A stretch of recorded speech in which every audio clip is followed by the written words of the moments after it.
I'm revealing the step-by-step guide on how you can start your own successful photography business in 2024, and believe it or not, it's easier than you think. In the past 4 years, the photography market has grown to over $44 billion in net worth. And that number is only getting bigger, because at a compound annual growth rate, it's projected to rise 3.5% yearly. Now, launching a photography business in 2024 is exciting because it's the best time to start, because there's so many opportunities being available right now. However, it can be a little bit scary and daunting because it can be a big task. But I'm gonna lay out the step-by-step process you need to take over time and put into action to start, grow, and scale your successful photography business this year. Some of the problems and challenges that you're gonna face are a load of competition. This is a very competitive market when it comes to photography because there are so many photographers trying to get started and start their photography business. There are a lot of people who do photography on the side,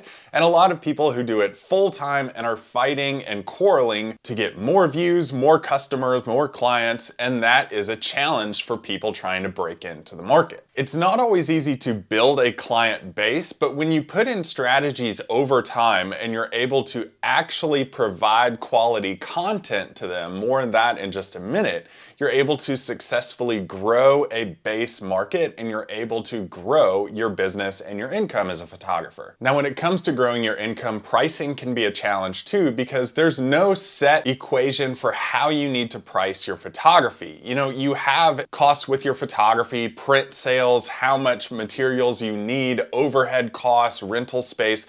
All these things can come into play. But you need to decide, are you going to be somebody who provides a high scale product and service, or are you going to be somebody who provides a budget-based product? Now, defining all of these prices and costs, you have to decide what niche you're going to be in. Now, for landscape and nature photographers exclusively, what this is going to look like is what are you going to actually sell and provide for your customers? Are you going to sell prints?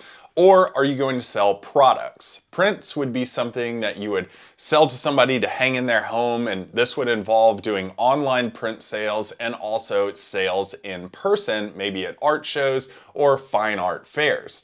Now, if you're going to provide products to somebody, one of the things that you need to understand and get used to doing is maybe one-on-one coaching sessions with people. Maybe you want to do scheduled calls with your audience or lives with your audience, and then provide courses for them as a higher priced option. Now, you can start slow when you're doing this, first understanding the basics of what it takes to build a course or make a sale. What happens with this is you need to understand website development and getting your website up and running off the ground. You need to do this first because somebody needs a home base for them to come and find you online. A lot of people say websites are outdated and they can just use social media.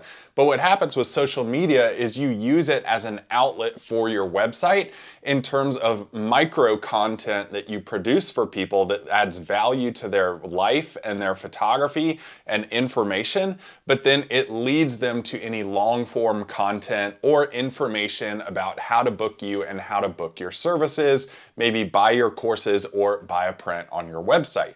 Now, the website needs strong SEO, which is called search engine optimization. This will drive random traffic to your website through search engines like Google that can ultimately lead to the random sale from time to time. And as your SEO and site engine optimization grows, you're able to build more traffic coming into your website, thus increasing your sales. Think about it this way. Every single web page on your website is a road that leads to your website or your city.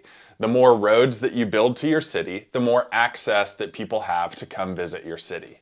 Now, a lot of photographers are at this step that we've covered so far, and they just do this much. But the key to really having a successful photography business is doing something that a lot of people may be uncomfortable with at first, and that is sales and marketing. Now, marketing is something that you have to continuously push out as a photographer because in this day and age, with the attention span drawing so low, you have to continually tell people and talk about your product, your services, your courses, so that it stays at the top of their mind.